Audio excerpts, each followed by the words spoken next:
Explicitly, we know that lynching is a travesty.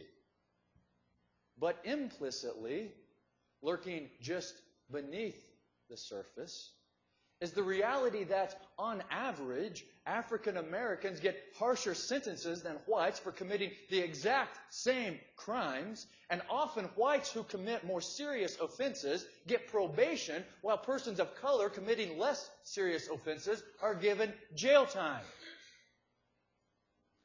Explicitly, we say that all children are equal, that school segregation is wrong, that every child has a right to an equal education. But implicitly, we share in a system where poor people, no matter their color, are not given the same access to an equal education, so much so that there is now a greater discrepancy today in terms of school segregation by economic class than there was in 1954 when the Supreme Court when the Supreme Court's ruling on Brown versus the Board of Education began the process of desegregating public schools. Explicitly, we valorize Martin Luther King Jr. as one of our nation's heroes, and well, we should. But implicitly is the recognition that we valorize the pre-1964 Dr. King and leave the post-1964 Dr. King, the one who consistently critiqued not just racial inequalities, but also economic ones, and the Dr. King who especially critiqued the Vietnam War, who called the United States, quote, the greatest purveyor of violence in the world. We leave this Dr. King, this post-1964 Dr. King, lying dead on the hotel balcony in Memphis, Tennessee. There is the explicit, and there is the implicit.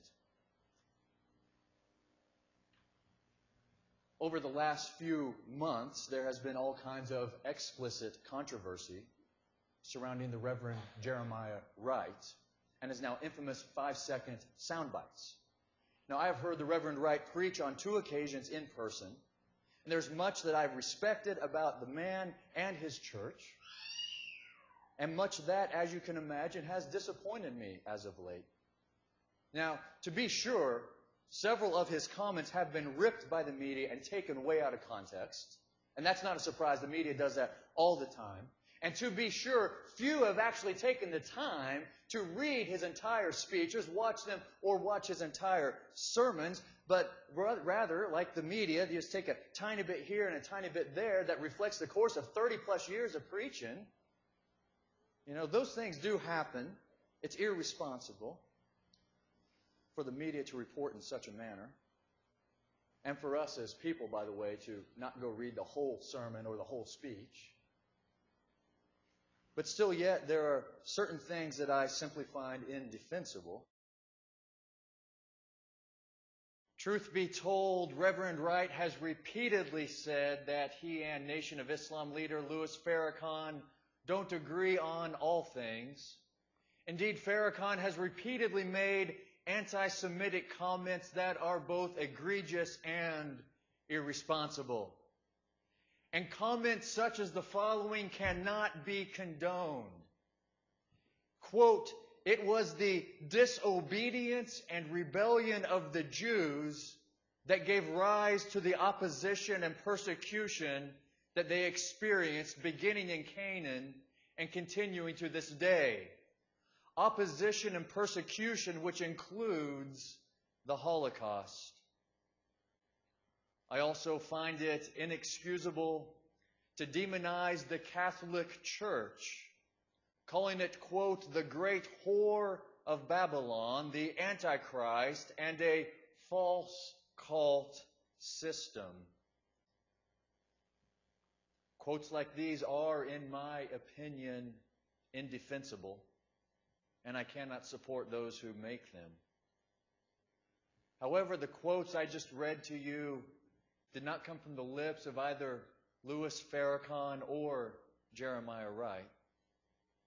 They came from the lips of the Reverend John Hagee, the megachurch pastor in Texas, who believes that all-out war in the Middle East will bring about the rapture, and that peace treaties between Israel and Palestine go against God's end times will. John Hagee, by the way, is not one of Barack Obama's spiritual guides. He is one of John McCain's, of whom McCain said he was, quote, proud and honored to have his support. Yet somehow, some way, even though Hagee said that the Jews brought persecution upon themselves, including the Holocaust, and that the Catholic Church is the great whore of Babylon, McCain did not face the same pressure to separate himself from John Hagee as Barack Obama did from Jeremiah Wright. There is the explicit and there is the implicit. Frank Schaeffer, the son of religious right leader Francis Schaeffer, writes, quote, every Sunday, thousands of white preachers following in my father's footsteps rail against America's sins from tens of thousands of pulpits. They tell us that America is complicit in the murder of the unborn, has become Sodom by coddling gays, and that our public schools are sinful places full of evolutionists and sex educators hell-bent on corrupting children.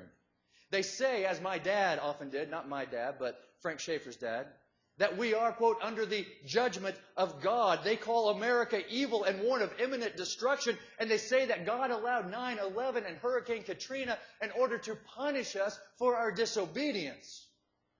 By comparison, Wright's comments were mild.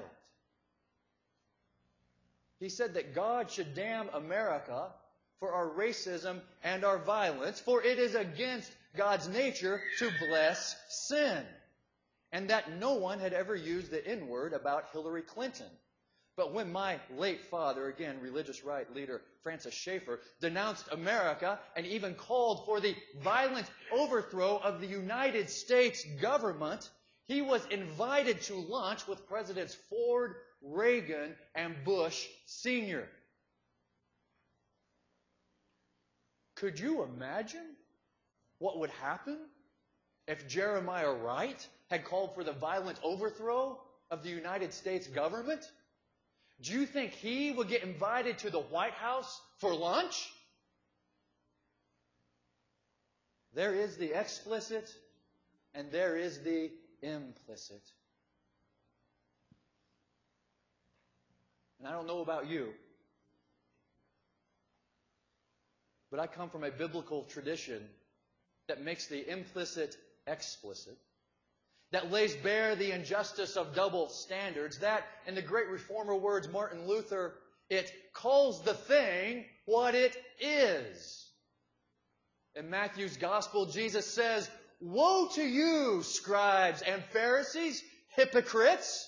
For you, allow me to add, explicitly tithe mint, dill, and cumin, but have implicitly neglected the weightier matters of the law, justice and mercy and faith. It is these you ought to have practiced without neglecting the others. You strain out a gnat, but you swallow a camel. And in the book of Amos, God cries out through the prophet, detesting the explicit forms of religion that forget the point of authentic religion. As Amos puts it, I hate, I despise your festivals, and I take no delight in your solemn assemblies. Even though you offer me your burnt offerings and grain offerings, I will not accept them. Take away from me the noise of your songs. I will not listen to the melody of your harps. But let justice roll down like waters and righteousness like an ever-flowing stream.